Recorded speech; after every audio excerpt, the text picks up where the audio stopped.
Très chers finalistes, bienvenue dans ces nouvelles leçons sur la préparation à l'examen d'État. Alors, avez-vous apprécié les leçons précédentes? Si vous avez apprécié, dites-nous en commentaire, donnez-nous vos avis, donnez-nous vos orientations afin que nous puissions vous aider comme il le faut. Si vous n'avez pas encore suivi les précédentes leçons, je vous demande d'abord de cliquer sur ces liens et puis nous allons suivre ensemble la leçon qui est déjà sur le tableau. Alors, la leçon d'aujourd'hui, c'est le résumé sur la dissertation. Nous avons longuement parlé de la dissertation. Nous avons produit autant de vidéos sur la dissertation et c'est parti. Aujourd'hui, nous allons faire simple. Nous allons présenter en quelques minutes, en quelques lignes, les éléments essentiels d'une dissertation, sans passer à toutes les théories que nous avons vues ensemble dans les précédentes vidéos. Alors, avant de suivre la vidéo, j'ai bien dit de vous rassurer que vous avez d'abord suivi les leçons précédentes. N'hésitez pas à partager la vidéo, les vidéos tout entières auprès de vos amis, auprès de vos camarades. Alors, résumé sur la dissertation. Nous avons dit que la dissertation est un exercice de rédaction qui porte sur un sujet donné. Le sujet peut être un sujet philosophique, un sujet social, un sujet qui touche à la religion, un sujet qui touche à l'économie, un sujet qui touche à la politique, etc. Alors, lorsqu'on est déjà devant un sujet de dissertation, il y a des étapes. Il y a deux grandes étapes. La première, c'est la compréhension du sujet. Compréhension du sujet. Dans la compréhension du sujet, nous avons dit qu'on lit le sujet, on analyse le sujet, on relève les mots-clés, on les définit, on reformule le sujet, on se demande le type de travail à faire et on inscrit le sujet dans un domaine. 6 petites étapes de la compréhension du sujet. Lorsqu'on a fini à comprendre le sujet, on passe maintenant à la collecte des idées. Les idées, les arguments sont collectés par les rédacteurs avant de rédiger le texte dissertation. D'où viennent les arguments? D'où viennent les idées? Les idées viennent de la lecture que vous avez faite. Les idées viennent des expériences vécues. Les idées viennent des événements auxquels on a participé. Les idées viennent de partout. Les idées, en tout cas, viennent de partout. Les idées peuvent venir de vos différents cours, des différents séminaires auxquels on a participé. Les idées peuvent venir des différents sermons qu'on a suivis, etc. Lorsqu'on est en train de collecter les idées, on collecte les idées en vrac. Ça veut dire une idée qui vient, vous l'écrivez sur le brouillon. Une idée qui vous arrive à l'esprit, vous l'écrivez sur le brouillon. Lorsque toutes les idées seront déjà écrites sur le brouillon, on commence à révisiter les idées afin de retenir les idées qui concernent le sujet, des idées qui vont vous permettre à répondre à la question posée par le sujet. Lorsqu'on a fini la collecte des idées, alors il faut passer à l'étape de la rédaction proprement dite. La rédaction proprement dite d'un travail de dissertation a 3 grandes parties. L'introduction, le développement et la conclusion. Introduction, développement, conclusion. Nous avons dit que ces 3 parties ne sont pas titrées. Il ne faut pas titrer sur la copie propre introduction, développement et conclusion. En lisant votre travail, l'examinateur, le correcteur saura déjà qu'ici il s'agit de l'introduction, que là-bas il s'agit du développement et que de l'autre côté il s'agit bien évidemment de la conclusion. Comment rédige-t-on l'introduction? Souvenez-vous, nous avons dit que l'introduction d'un sujet de dissertation répond en général à 3 éléments essentiels. 3 éléments essentiels. Le premier élément, c'est le constat général.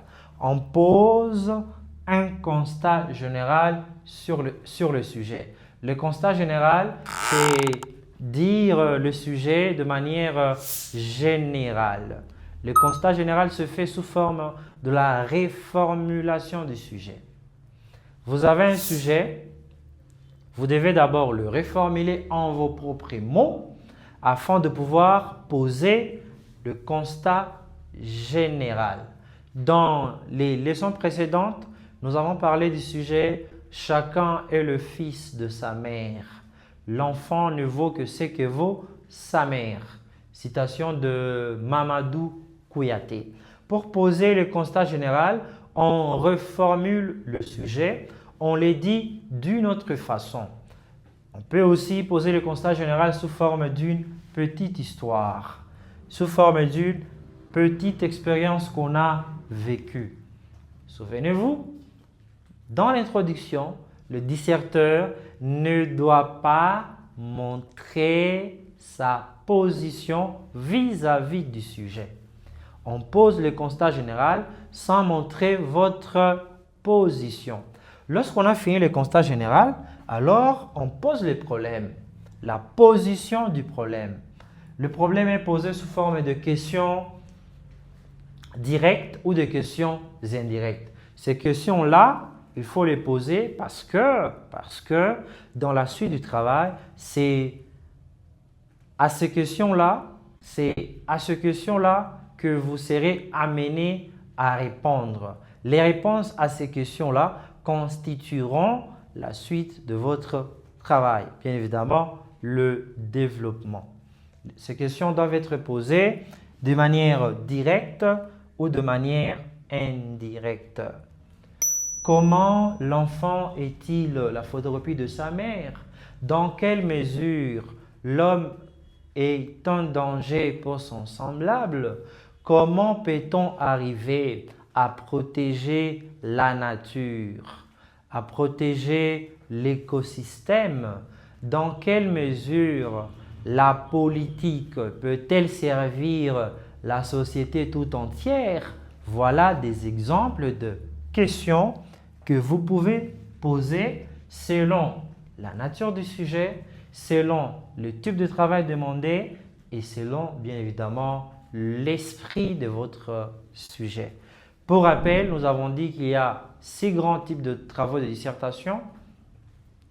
Nous avons le travail à commenter, le travail à démontrer, le travail à discuter, le travail à comparer, le travail à inventorier et le travail à expliquer. Nous avons donné une nuance sur 2 types de travaux. Le travail à démontrer, à commenter, à expliquer, c'est un travail qui demande de soutenir l'auteur du début jusqu'à la fin. Il ne faut pas le contredire. On le soutient du début jusqu'à la fin. Le seul type de travail qui demande de soutenir à la fois l'auteur et le contredire, c'est un type de travail à discuter. À discuter. Avant de vous lancer dans la rédaction, il faut bien maîtriser si votre travail et si votre sujet appartient à quel type de travail demandé. Lorsqu'on a fini à poser le problème, alors on annonce le plan de son travail. L'annonce du plan se fait sous forme d'une phrase qui annonce comment votre travail sera orienté, dans quel domaine votre travail sera orienté, mais aussi les différents axes de votre travail. Vous pouvez dire par exemple, nous commencerons par montrer dans quelle mesure l'enfant est la photocopie de sa mère et nous finirons par prouver que seule la mère ne suffit pas pour éduquer l'enfant parce qu'il y a d'autres éléments qui entrent en jeu. Là, vous avez annoncé ce que l'image du développement de votre travail. On peut aussi annoncer le développement sous forme d'une phrase de transition. Voilà. Retenez bien, l'introduction doit avoir le constat général, la position du problème, l'annonce du plan et une phrase de transition. 3 éléments essentiels auxquels on peut ajouter le 4e qui est la transition. Lorsqu'on a fini la rédaction de l'introduction, voilà, on peut maintenant passer au développement. Le développement, c'est une partie qui consiste à développer chaque idée collectée. Chaque idée collectée. Il faut accorder ici. On développe chaque idée que l'on a collectée. Développer signifie parler en profondeur. Parler moyennant des preuves, moyennant des exemples. Et la formule, elle est simple. Chaque idée en dissertation égale un paragraphe. Chaque idée que vous avez collectée pendant la préparation à la rédaction égale un paragraphe. Et qu'est-ce qu'un paragraphe? Un paragraphe, c'est une idée plus l'explication de l'idée plus la preuve plus l'illustration. On donne l'idée qu'on a collectée, on explique l'idée, on donne la preuve qui peut venir sous forme des données statistiques, la preuve qui peut venir sous forme de citations d'auteurs, des paroles d'autorité et l'illustration qui peut venir sous forme d'exemples. Vous donnez un exemple pour illustrer votre idée. Chaque paragraphe plutôt doit contenir une idée, une explication, une preuve et une illustration. Nous avons dit également qu'il ne faut pas quitter un paragraphe vers un autre sans l'avoir annoncé, sans l'avoir dit au préalable. Il y a des mots, des connecteurs qui permettent d'exprimer certaines nuances. Certains connecteurs permettent de marquer l'opposition, d'autres de marquer l'addition, d'autres de marquer la restriction, etc. Ces connecteurs-là, vous devez les connaître. Le développement d'un sujet de dissertation, le développement dans un travail de dissertation ne doit jamais s'écrire en un seul paragraphe. Non. En dissertation, il faut rédiger son développement avec au moins 4 paragraphes. 4 paragraphes signifie 4 idées. Vous avez collecté les idées pendant la préparation, collectez autant d'idées pour ne pas avoir ce qu'on appelle le syndrome de la page blanche, ne pas manquer quoi écrire. Et dans le développement, vous vous efforcez de rédiger au moins un développement de 4 paragraphes. De 4 paragraphes qui contiennent chacun une idée, une explication, une preuve et une illustration. En faisant cela, vous aurez déjà très bien fait. Dans le développement toujours, si votre sujet est un sujet à démontrer, à commenter, à expliquer, nous avons dit que ce sont des sujets qui ne demandent que de soutenir l'auteur, de soutenir le sujet, de soutenir ce que l'auteur dit du début de votre travail jusqu'à la fin. Il ne faut pas le contredire. Si c'est un travail à discuter, alors vous soutenez l'auteur dans 2 paragraphes par exemple. Vous les contredisez après dans 3 autres paragraphes. Vous pouvez choisir de commencer par l'antithèse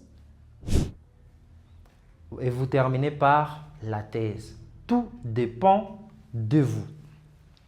Lorsqu'on a fini la rédaction du développement, alors on peut conclure son travail. La conclusion répond à 3 éléments essentiels. La présentation du bilan qui se fait sous forme d'une synthèse globale de toutes les idées que vous avez développées. La réponse claire et définitive. Dans l'introduction, vous avez posé des questions et ces questions-là doivent être répondues de manière claire et définitive dans la conclusion. L'examinateur vous a demandé de discuter par exemple. Discuter de cette affirmation de Mamadou Kouyaté, chacun est le fils de sa mère, l'enfant ne vaut que ce que vaut sa mère.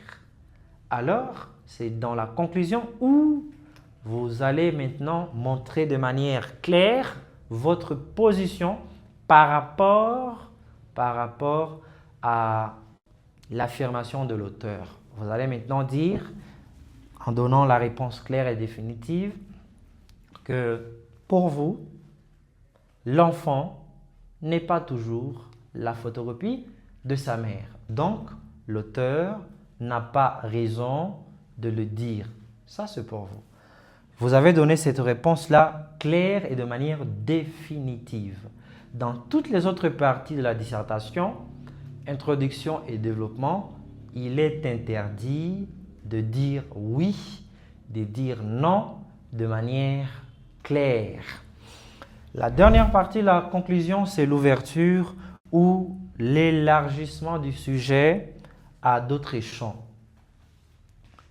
Vous savez que lorsqu'on rédige, on ne peut pas tout dire sur un sujet de dissertation. On ne peut pas prétendre avoir touché tous les axes, tous les champs. Raison pour laquelle vous devez ouvrir le sujet à d'autres chercheurs, à d'autres rédacteurs, à d'autres champs, parce que vous pouvez avoir parlé de l'éducation sous une forme et il y a par exemple d'autres formes d'éducation. Vous ouvrez votre sujet à d'autres horizons. Vous pouvez par exemple dire, dans ce travail, nous avons montré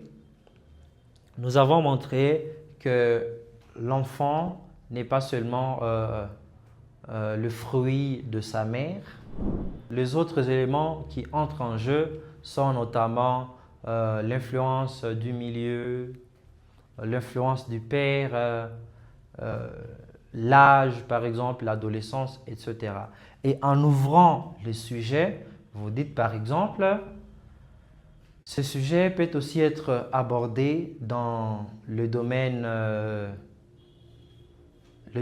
politique par exemple, dans le domaine social si vous avez traité le sujet dans un autre domaine.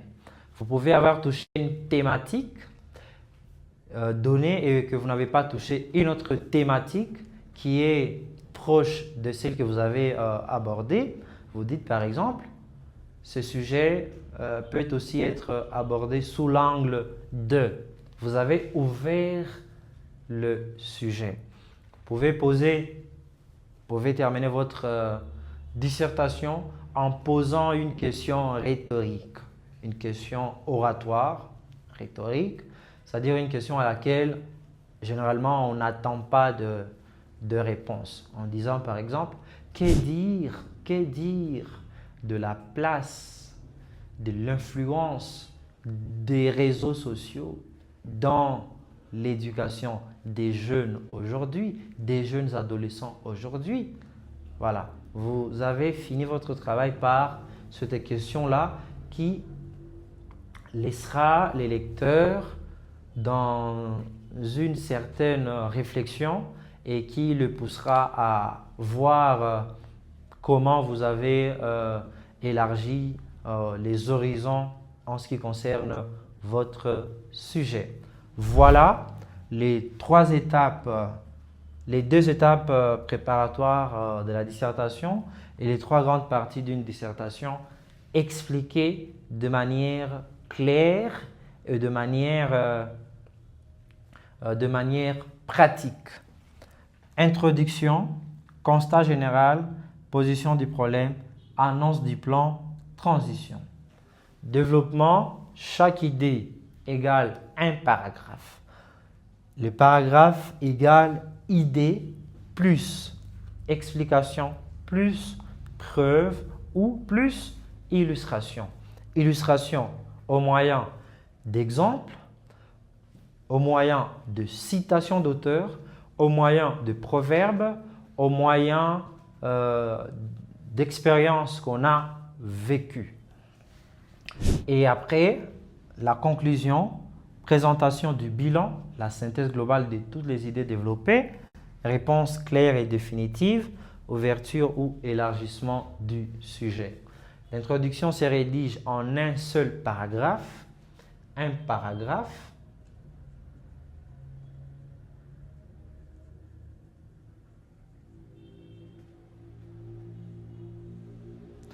Le développement se rédige en plusieurs paragraphes ici, plusieurs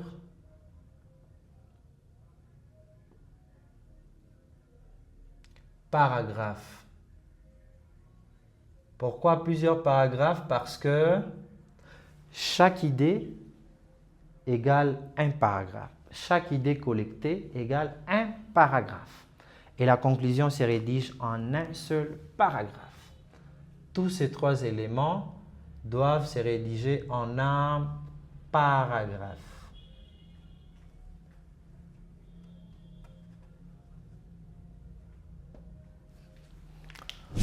Voilà.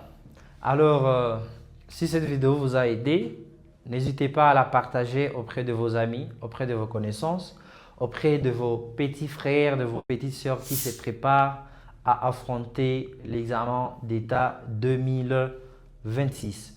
N'oubliez pas également à vous abonner sur notre chaîne pour ne pas manquer les prochaines séances de préparation à l'examen d'État. Prenez soin de vous et à la prochaine. Merci.